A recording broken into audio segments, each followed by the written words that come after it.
Now, speaking of misspeaking, we go to Sarah Palin. Now, she's on with Sean Hannity. She's not going to do real interviews. She was only doing softballs. But to be fair, I mean, she did some Barbara Walters, and Barbara Walters, you know, sometimes does the light interviews, but has done many hard-hitting interviews in the past, and Walters asked her some tough questions, etc. But she's going to do quote-unquote celebrity interviews or interviews with friendly hosts on Fox News or on conservative radio, right?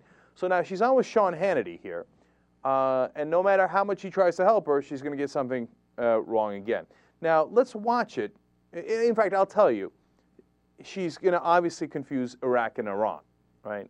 Let's watch it and see if she just misstated it here or if she doesn't even know the difference between Iraq and Iran. Let's go to clip number 7. We have a crisis now with an Iranian regime with a Holocaust denier as president that wants to annihilate Israel and wipe it off the face of the earth. How do we prevent Iran from getting nuclear weapons? We have allies who are as concerned about Ahmadinejad's actions as we are. We need to be working closer with France and with Britain and start not just considering, but seriously taking steps towards the sanctions that we hear all about, but we never see any actions towards those. Cutting off the imports into Iraq of their refined petroleum products. They're reliant, 40 to 45% of their energy supply is reliant on those imports. We have some control over there. And some of the beneficial international monetary deals that Iraq benefits from, we can start implementing some sanctions there and start really shaking things up and telling Ahmadinejad nobody is going to stand for this. So, twice she said Iraq instead of Iran. Now, I listened to that clip at least 3 times to get a sense of if she knew what the hell she was talking about and was actually talking about Iran and accidentally said Iraq, or if she got the two confused. And my conclusion is, yes, she was talking about Iran, and she just accidentally said Iraq. In fact, that is probably one of her better answers that I've ever seen, to be honest with you. Now, to me, the whole time she seems to be reading it. Right? You know, she's memorized these things. She tried really hard. Allies, sanctions, they import a lot of their gas, which should be surprising. Well, she doesn't know that it should be surprising. But anyway, it seems like she's reading from a script. Now, if you're a conservative, you're going to say, well, that's unfair because, you know, she put the right things in the right order there, and how do you know she's reading from a script? For the rest of you, to me, it's obvious, okay? But you know what? I'm going to give her a pass on that one because I think she just misstated. Now, you shouldn't misstate things like that. You should, you know, but it happens. It happens. It happens to me all the time. It happens to Bush all the time. It doesn't happen to a lot of politicians, but, you know, she's on a book tour. She's going and doing interviews, et cetera, et cetera. So am I not merciful? Am I not merciful? Sarah, on that one, I pardon you. Now, Stewart, by the way, did a great segment. Jon Stewart did on The Daily Show because he broke down and he verbalizes so well of why we, quote unquote, don't like Sarah Palin, right? We meeting progressive/rational people.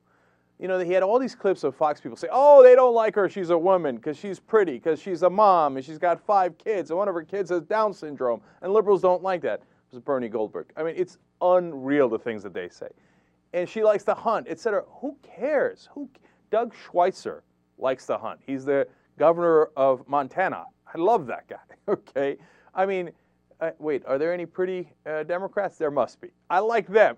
Why would we not like pretty people or women? Hillary Clinton, Secretary of State.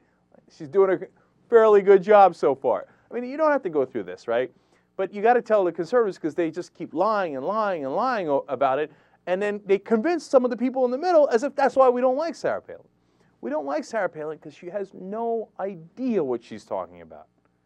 Like, you know, when we talk about Newt Gingrich, you see the difference in how we deal with those people? Newt Gingrich is obviously smart, and he says some things that are loathsome and, you know, and some things that are purposely misleading, and we show you how he is purposely misleading you. Bill O'Reilly does the same thing all the time. They're smart, they're crafty, and they, in our opinion, mislead you. But we don't call Newt Gingrich stupid, because he's not stupid.